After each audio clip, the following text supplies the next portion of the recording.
issue of tariffs comes up, he makes it clear that he's not doing anything in that regard, and he reminds everyone that we provide Israel $4 billion a year, a not so subtle signal that suggests we're doing plenty for you, don't expect us to give you a break on this. So here he is signaling that he'll do what he wants to do. He's not necessarily applying overt political pressure, but there's a subtle message there that implies pressure.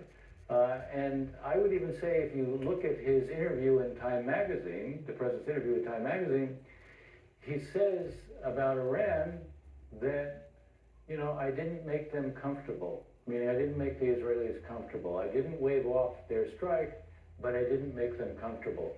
So these are all indications that, in fact, he might be prepared to exercise leverage, but to the essence of your question, we haven't seen it yet. We certainly haven't seen it on Gaza, although even in that meeting with Netanyahu, he said he expected the war to end soon, and then he said in the not too distant future. So that implies something could be coming. We just haven't seen it yet. Right, and the most recent meeting in the Oval Office between Prime Minister Netanyahu and the president objectively was viewed as quite an embarrassment for Prime Minister Netanyahu. Now counter that to their meeting prior, where it appeared from reporting that President Trump had just moments before addressing reporters stated that it was the U.S.'s intent of taking over Gaza and rebuilding it, perhaps even displacing Palestinians there in Gaza. As we know, as we reported, this war continues, the blockade, it continues as well. And President Trump was just asked about conditions there over the weekend, and here's what he said. Gaza came up, and I said, we got to be good to Gaza. Those people are suffering. We got to be good to Gaza. Well, we're going to take care of that. There's a very big need for medicine, food and medicine, and we're taking care of it.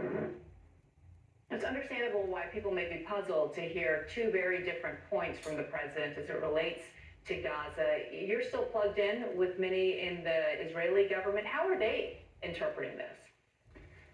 I think that they're interpreting it as they have to do something as it relates to the humanitarian assistance. It's interesting, that had not been the case up until now, because the administration had not been suggesting that Israel had to do anything differently. The Israeli military has actually prepared a kind of contingency plan for how it would provide security, not for the distribution of assistance, but for the security of areas where the assistance might be going and where third country groups, presumably some kinds of security contractors, would be responsible for actually distributing the assistance. There is a lot of resistance to that within the far right wing of the current Israeli coalition, the current Israeli government. But it's pretty clear to me that Prime Minister Netanyahu will not say no to President Trump. When President Trump says we're going to be taking care of that in terms of the food and the water, it means to me Prime Minister Netanyahu is going to have to come up with an answer, and he's going to have to basically justify it with people like Ministers Ben-Gvir and Smotrich that, look, this is what President Trump requires.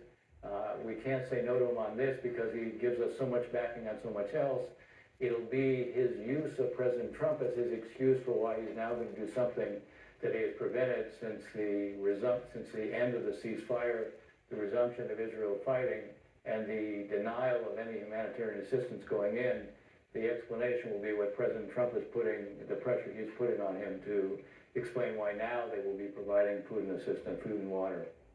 Yeah, and of course we've been reporting also that the families of the hostages that remain in Gaza are also wanting to exert continued pressure on President Trump for this to be at the top of his mind and agenda to get this resolved as well, because they have long given up, or the majority of them have given up on this being a priority for Prime Minister Netanyahu at this point, and not to mention, the blame lying with Hamas, who hasn't budged either. Let me turn to the Time magazine with President Trump, where he also said, in talking about the Middle East, that he is pretty confident of Saudi normalization imminently.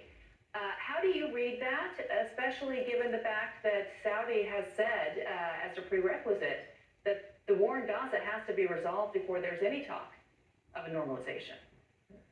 From the Saudi standpoint, I'll tell you, the issue of normalization is not on the table And as you said, it's not on the table at least until the war in Gaza is over and the Israeli military is out of Gaza. What it says to me is that the president still has this as an objective. He still has a very ambitious desire. This notion of his wanting the Nobel Peace Prize, it's not going to come from Russia, Ukraine, at least the way it looks now. It's not going to come, I don't think, from Iran. There may be a deal with Iran, but it will be a framework deal. It won't be a comprehensive